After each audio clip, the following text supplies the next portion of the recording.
ब्रह्माकार वृत्ति एक ही स्वरूप का बार बार चिंतन करने पर वह मन में जप जाता है। अदिति और कश्यप नारायण का ध्यान करने लगे, उनकी वृत्ति नारायणकार हो गई तो उनके घर नारायण पधारे।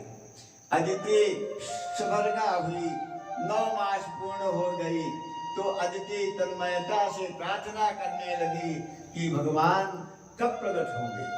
आत्मता के बिना भगवान का अवतार नहीं होता। इस जीव के मन में जब तक कोई अन्य इच्छा का अस्तित्व होगा तब तक भगवान नहीं आएंगे। परम पवित्र समय आया। भाद्रपद के शुक्ल पक्ष की द्वादशी के दिन मध्याह्न काल में माता अदिति के सन्मुख वामन भगवतार प्रकट हुए। चारों ओर उजियाला छा गया, हृदय आनंद से भर गया।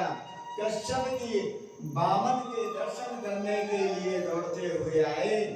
माता पिता को भान कराने के लिए वामन ने अपने चतुर्भुज स्वरूप का दर्शन कराया। माता पिता का हृदय आनंद से छलक रहा था। उनका मुख हृदय भगवान की जय जयकार कर रहा था। नारायण चतुर्भुज स्वरूप अदृश्य हो गया और वे 7 वर्ष के बटुक बन गए। सुंदर रोटी थी, मुख पर से द्रव्य तेज झर रहा था। ब्रह्मादि देव भी वहां पधारे। उन्होंने कश्यप अदिति को बधाई देते हुए कहा, आपका गृहस्थ आश्रम सफल हुआ, सार्थक हुआ। आज आप जगत पिता के भी माता पिता बन गए। कश्यप अदिति का गृहस्थ आश्रम अत्यंत पवित्र था, अतः भगवान उन्हीं के घर प्रकट हुए। वहाँ वामन जी प्रकट हुए, तभी से 7 वर्ष के थे, अतः उनकी बाल लीला का वर्णन है ही नहीं। उनको यज्ञोपवीत देने का निश्चय किया गया। यज्ञोपवीत की क्रिया से ब्रह्म संबंध होता है। मंत्र दान करता हुआ पिता पुत्र से कहता है कि आज से वह अपना नहीं किंतु ईश्वर का हो गया।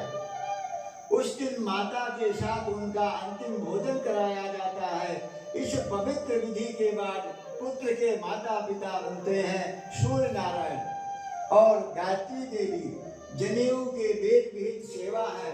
मैं नारायण का सेवक हूँ। जनेऊ में हरेक देव की स्थापना की गई है। आज के लोग यज्ञोपवीत संस्कार आज को मानते ही नहीं है। संस्कार किए बिना जीव शुद्ध नहीं हो पाता। लोग सभी संस्कार भूल गए हैं।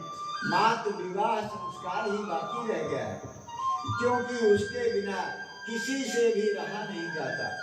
संस्कार का लोप होने के कारण अधार्मिक और पापी प्रजा उत्पन्न हो रही है। तैत्तिरीय आरण्यक में जनेऊ बनाने की विधि बताई गई है। उसे हाथ से ही बनाना चाहिए। सूत्र को 96 बार लिपटाया जाता है। वेद में कर्म और उपासना संबंधित 96,000 मंत्र हैं। उन्हें पढ़ने का अधिकार यज्ञोपवीत संस्कार में मिलता है।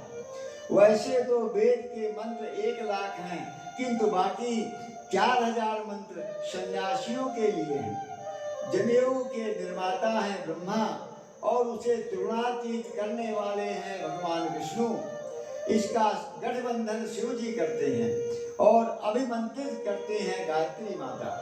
यह दिव्य तेज से पूर्ण है। वैसे तो यह संस्कार 7वें वर्ष में देना चाहिए, किंतु 11वें वर्ष तक देने की भी अनुमति है। जनेऊ के एक एक धागे में एक एक देवी और प्रतिष्ठा की जाती है, अतः इसको लोहे का स्पर्श न होना चाहिए। इससे चाबी याद नहीं बांधनी चाहिए। आजकल के कुछ लोगों को देखा गया है, चाबी बांध करके लटकाए फिरते हैं, जो ठीक नहीं है। ऐसा करने से सभी देवी देवताएं जनेऊ को छोड़ करके चले जाते हैं। संस्कार की परंपरा नष्ट हो गई है, अतः प्रजा में समय और सदाचार का अभाव हो गया है। हमारे कल्याण के हेतु तो प्राचीन ऋषियों ने संस्कारों की रचना की थी, तो वामन जी को भी यज्ञोपवीत किया गया। उनको अदिति ने लंगोटी, धरती ने आसन, ब्रह्मा ने कमंडल, सरस्वती ने जपमाला तथा कुबेर ने भिक्षा पात्र दिया। ब्राह्मण को 3 बार संध्या करने का आदेश है। महाप्रभु जी ने भी 3 बार संध्या करते हुए जगत के सामने यह आदर्श स्थापित किया कि वे महान होते हुए भी 3 बार संध्या करते हैं। प्रातः संध्या से रात्रि का पाप नष्ट होता है, मध्याह्न की संध्या से अन्न जल का दोष नष्ट होता है। त्रिकाल संध्या की बड़ी महिमा है। संध्या समय सूर्य का जप करते हुए जगदम्बा गायत्री माता का ध्यान करना है। संध्या में गायत्री माता का आवाहन करना है। हे माता, मेरे हृदय में पधारिए, मेरी रक्षा कीजिए। संध्या में आकर्षण करना, ध्यान करना संध्या का नियमित और समय पर होनी चाहिए। आकाश में